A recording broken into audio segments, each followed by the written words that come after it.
10 minute तक गाड़ी चलाने के बाद विक्रांत ने अपनी गाड़ी रोक दी और गाड़ी से उतरते हुए कहा, देखो ठंडी हवाएं आ रही हैं, मतलब ये जो झाड़ियां दिख रही हैं उसके पार ही सूखना ताल है।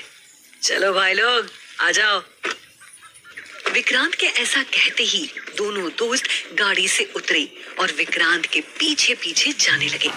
आगे चल रहे विक्रांत ने कहा, देखो हम लोग ऐसे सामने जाकर उन्हें देख नहीं सकते, इसीलिए हम इन झाड़ियों के पीछे छुप जाते हैं। यहाँ से ताल एकदम साफ दिखाई दे रहा है। इतना कहकर विक्रांत झाड़ी के पीछे चला गया। उसके पीछे पीछे दोनों दोस्त भी गए। एक नजारे की खातिर आज ये मरवाएगा, मैं कह रहा हूं, मधुकर ने कहा। दोनों दोस्त आपस में बातें कर ही रहे थे कि तभी शौर्य को कुछ आवाजें सुनाई पड़ी। उसने कहा, ये हंसने खिलखिलाने की आवाज उन्हीं की है। लगता है ये लड़कियां वही हैं जो ताल लीला करती हैं। इतना कहकर शौर्य पत्तियों को हटाकर ताल की तरफ देखने लगा और उसने जो देखा उससे उसकी आंखें फटी की फटी रह गईं। सामने देखो, क्या ऐसा नजारा कहीं देखा है? विक्रांत ने सामने की तरफ इशारा करते हुए कहा। उसकी बात सुन शौर्य और मधुकर ने जब सामने ताल की तरफ देखा तो उनके होश उड़ गए। ताल के पानी में कुछ लड़कियां थीं जो सफेद साड़ी पहनकर पानी में तैर रही थीं। तभी विक्रांत को याद आया कि इन लड़कियों की साड़ी और उस जंगल में मिली लड़की की साड़ी एक ही जैसी थी। पूरे ताल के आसपास भी वही खुशबू फैली थी।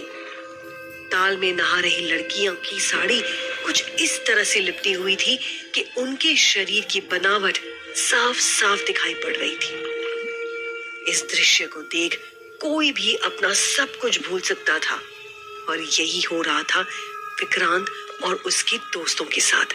सब खामोशी से बस उस नजारे को अपने दिलो दिमाग में लंबे अरसे तक उतार लेना चाहते थे।